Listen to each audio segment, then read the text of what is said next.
Hello everyone, it's Andrea from Miss Sew It All on Instagram and the PR Environmentalist blog, and today I want to get started on how to get you guys started on sewing.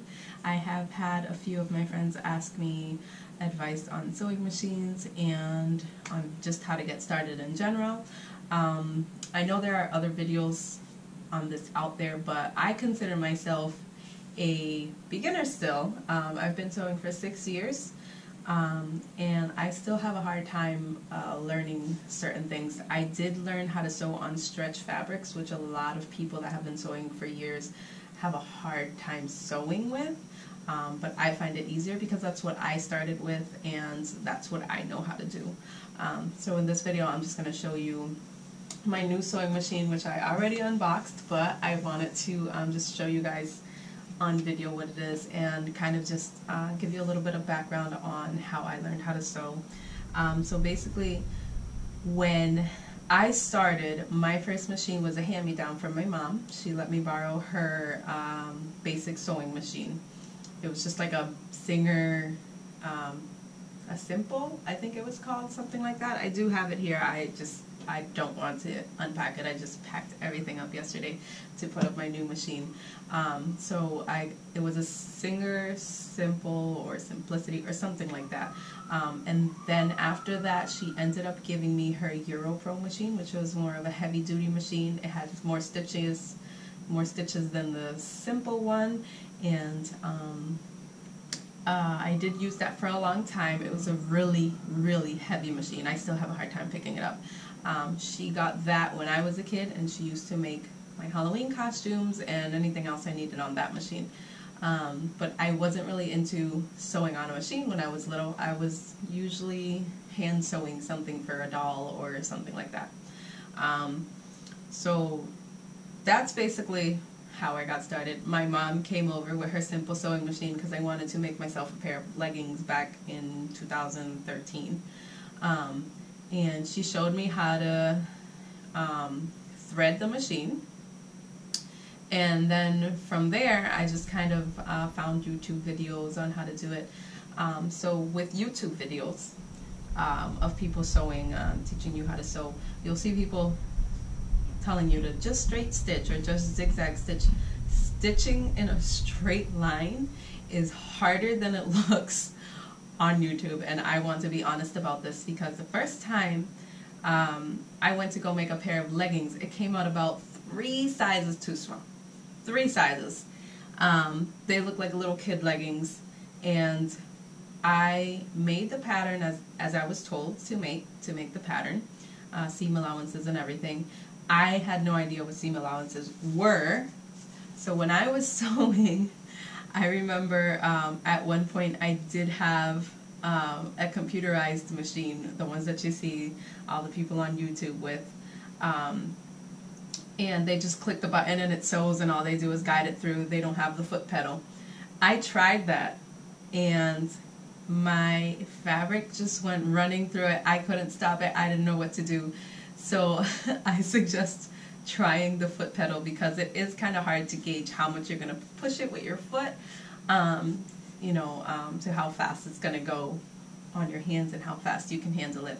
So I suggest just at first getting a fabric that you're not really going to use, kind of like just a practice fabric, and going straight. You can either print out some guidelines. You can either just make like a big box on, like a bold lined box on Paint or whatever app you can use to make that, and then you can just sew along those, and then it'll help you learn how to pivot too and all of that stuff. I know there are videos out there on how to do all of that, so I just kind of want to give you my opinion, since I consider myself a beginner still, even though I've been sewing for 6 years. There's a lot of things I don't know how to make, and I sew mainly with stretch fabrics. So anything that I have made that is not with stretch fabrics usually comes with a pattern or a modified pattern or something like that.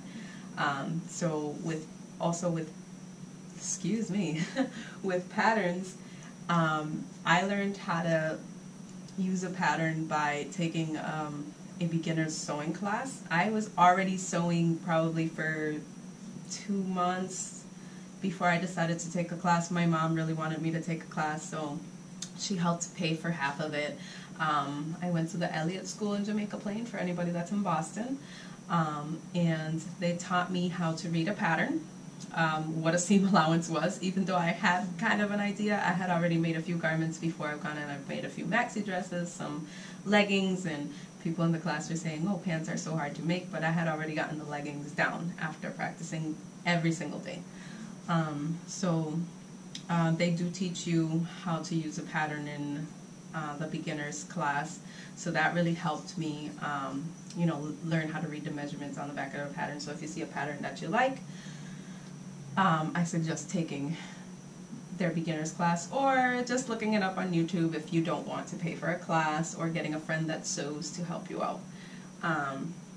Even taking a beginner's class with, a friend or family member would be nice, because then you have somebody guiding you on how to do that. I was actually teaching my best friend how to sew, and also my son. But things I wish I would have known when I started sewing is project time. So when you go on YouTube, you see a lot of people saying, oh yeah, you can make this dress in under an hour. It's like a maxi dress or something. Projects are not going to take you the amount of time it takes somebody that has been sewing for 6 years, 7 years, 10 years. So if there's somebody saying this is a beginner project and it's only going to take you under an hour, most likely it won't. So don't get frustrated. Don't think like, oh, there's something wrong with me because I didn't get to make this in under an hour like they said on the video. So I used to get frustrated because it would take me longer. And at one point, I thought the faster you made something, the better it was, because you took less time to do it. No, take your time. Some projects will take you days. Those checker pants, if you're on my Instagram, took me about 2 days, just because there are some parts that I personally got frustrated with, so I would just put it down to the side and come back to it later. You're going to get frustrated a lot. So if you really, really, really want to sew, just know that it is frustrating to start, but knowing that it's not you, there's nothing wrong with you if a 1 hour project takes you 2 hours. That's perfectly fine. You're learning. Don't put that pressure on yourself that you need to make it in under an hour, because you don't. Another thing is, like I said, you don't have to finish your projects in one day. If you're just making a maxi dress and you cut out the pattern and you're just like, oh my gosh, I'm already frustrated. Drawing that pattern out, cutting it out, frustrated me, marking all the stuff on the fabric. It was frustrating. Put it to the side, because if you continue to sew while you're frustrated at your sewing project, it's most likely going to be a disaster. Trust me. I've done it a million times where I had to get rid of the project completely because I've had to rip the seams over and over and over, and my fabric started to rip, and it was bad. So put it to the side. If you get frustrated, come back to it tomorrow, come back to it in 5 hours, whenever you calm down, come back to it. Do not work on it if you're still frustrated at it.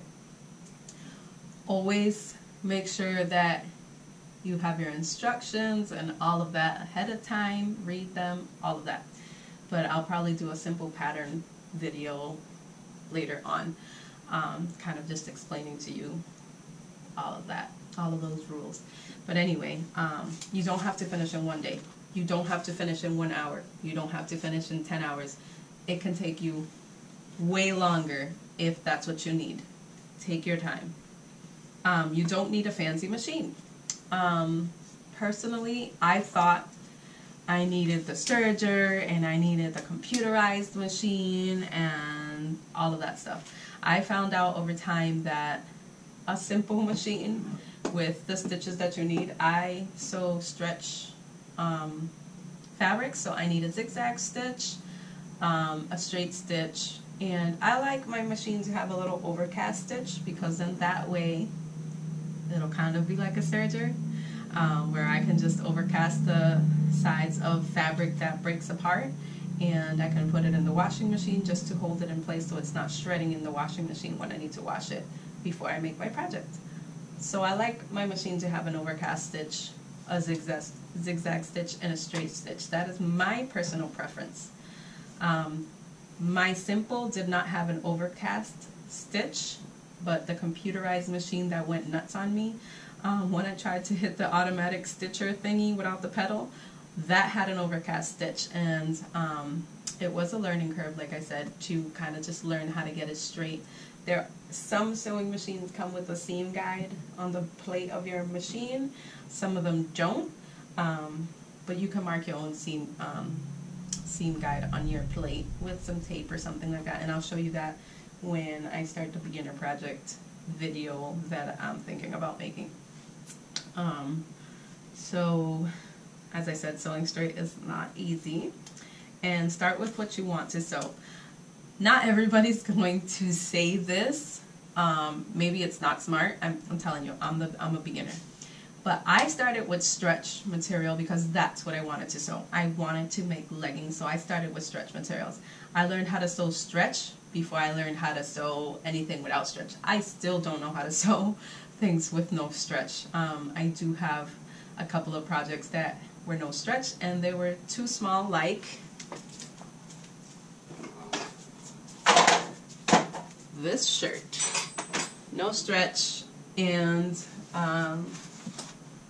I thought maybe the pattern measurements were a little too big, but they weren't. I should have went with the correct measurements. It fits the mannequin exactly how it's supposed to fit, but it doesn't fit me.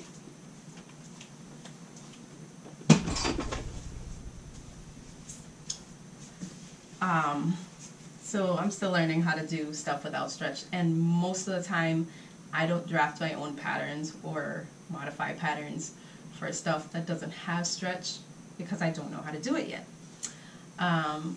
So I usually draft everything for stretch, and if I do modify a pattern like I did for my wrap top that's also on my Instagram, it's a blue flower wrap top that I modified from a dress, from a full-length wrap dress. That's usually stretch. So if it stretches, I'm better at it. I'm not going to say I'm a pro. I'm better at it. I'm okay at it. Instead of, non-stretch, I'm very bad at non-stretch. So just, I think personally, if you're going to be making like bodycon dresses and like nightwear, like, like club wear or whatever, bathing suits, stuff like that, I say start with what you want to sew. So if you want to make things with stretch fabric, start with stretch fabric. If you want to make, I don't know, jackets and button-up shirts and stuff like that, then start with non-stretch stuff. I mean, it makes sense to me because I wanted to make leggings, and I learned how to make leggings by sewing with stretch. I probably would still have a hard time with stretch because it does slip. It is hard to control a stretch, knowing how much to stretch, when to stretch. It can be frustrating, so not a lot of people that start sewing, I'm going to call it regularly, know how to sew with stretch fabric right away. They have to practice, they have a hard time, it slips, all of that. I started with sewing stretch, so stretch is easy for me, excuse me. So I already told you guys if it's possible, to take a beginner's class at your local sewing center. I don't know, I went to the Elliott School. It's a little art school. They have woodworking, sewing classes, a whole bunch of different things that you can do in there at different times. And pattern sewing, if you are going to be using patterns like these, like I use, they do require some research. The first pattern I tried to make, I can't really remember which pattern it is, but the first pattern I tried to make, it was telling me to understitch and to, I don't know, just a whole bunch of stuff. I still don't know the terminology for sewing, so when I read, like I said, I always read the instructions before I start the project, before I even cut anything out. I take out the instructions from in here and I read it for what I want to, for the view that I want. They show you, they have all these different views. You can choose your view, and I always read the instructions for that view, and I also read the sewing supplies section, all of that. Read all of the stuff that you need to read, because if you come across something that says like understitch, I didn't know what understitch was, so I had to go on Google and find out what an understitch was. So it does require some research. Always read the instructions, and Google or YouTube anything that you don't understand before you get started, so that when you get started it's a smoother process and you don't have to stop in the middle of the project to find out what kind of stitch this is. That's just my suggestion personally. So I want to get into the sewing machine before this video gets way too long. Hoping it stays a little under 20 minutes. So this is the machine. I got the, let's see, Singer Heavy Duty 4452. I think you can see the model number. I'm going the wrong way. Singer Heavy Duty 4452. See the number down the bottom there. It does have stitches I prefer. See, it came with a little sewing machine cover, which is good because it can keep the dust out of your machine. Came with the instruction manual. You might want to read it to get started. You don't have to read the whole thing unless you really want to get to know your machine. There's stuff in here that I still don't know. I will admit I have never read the sewing machine manual, unless there was something going on with my computerized one and it gave me some code, then I would try to look it up in there. It never helped.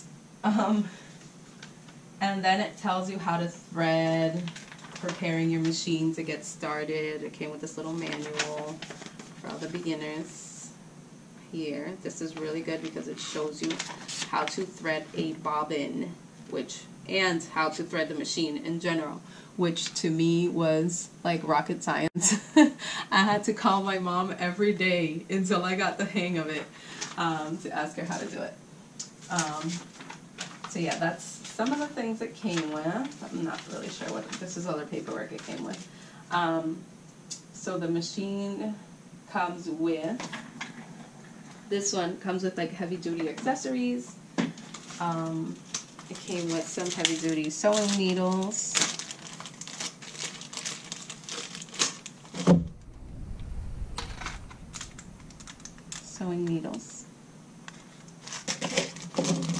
A walking foot, which I hear is great for stitching stretch fabrics, which I've never used a walking foot before. I'll probably challenge myself to learn how to use that this year or this coming year. And then it has this little thing that you can remove right here. And inside there are some more sewing accessories. So it comes with these little, let me just open it to show you guys.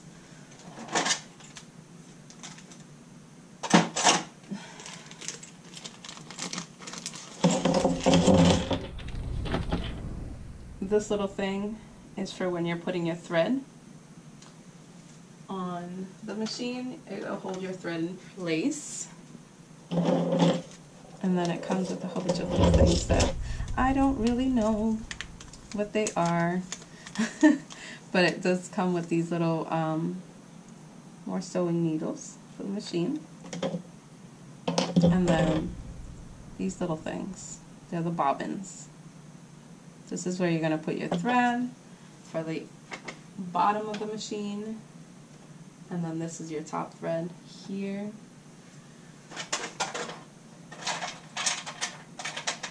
So this is a bobbin here that's already threaded horribly because my other machine threaded bobbins horribly. But this is already a threaded bobbin from one of my old machines. And then it comes with this little brush to clean it. You can get a different one. You can get a little paintbrush and use it to clean the inside. And this is a little seam ripper on the inside. So you get a brand new shiny seam ripper. And then it comes with all this other stuff that I have yet to figure out. I know this is a zipper foot. It comes with different feet that you can use. And I'm sure in the instruction manual it'll tell you what it is. But also, I haven't checked out their YouTube page, but on the box it says answers at your fingertips, and then they have a little YouTube thing right there, so you can go on YouTube to figure out this machine, which I'm probably going to go on there to figure out what all this is. If anybody has an answer, please leave it in the comments. I have no clue what any of. Okay, I think this is the little thing that you use to change the needles right here. It's like a little screwdriver. But yeah, this machine has several stitches that I use: straight stitch, zigzag stitch, overcast stitch. It has a buttonhole stitch, which I want to learn how to do buttons. So yeah, it's a simple machine, but it's for heavy duty, as it says. So if you want to stitch jeans, I am going to be making a jacket out of fake fur. So I'm guessing this is going to be great for that. So that is basically, oh look, this is for the button. This is to learn to sew buttons, the foot for the buttons. But so basically that is my getting started video. If you have any other questions, if you're in the Boston area, you have I know some of my friends live in Boston and they wanted to learn how to sew. I did set up my little sewing corner so that two people could sew, and I do have my older sewing machines, which are good for just straight stitching. So if you're a beginner and you want to straight stitch, I do have a sewing machine here, a spare that you can straight stitch on, as long as you bring your own materials. But yeah, that is the Singer Heavy Duty. I did get it at Hobby Lobby in Braintree for $130. It was on sale at Joann's for $200, but the original price at Joann was $300. It's the same exact model. The $300 model at Joann's is this model that I got for $130 from Hobby Lobby. So shop around for prices if that is one of your concerns. It definitely was one of my concerns. I cannot afford one of those high-end computerized machines with the touch screen. I can't even afford a serger. So here's this. It has the overcast to make my seams a little bit neater. There are other ways that you can make your seams look more professional, but I mainly sew for myself. So, and I sew stretch. So this is a perfect sewing machine for me, and I'm also going to be teaching my son, so it's perfect even for him to learn on. So yeah, if you have any other questions, check me out on Instagram, yes, and leave me any comments, and I'll answer your questions. And in case you're wondering where I got my sweater from, guess, I got it from mintwish.com. And you can use my promo code Diaz20, which I will put in the description, to get 20% off of your purchase. Alright guys, have a good one!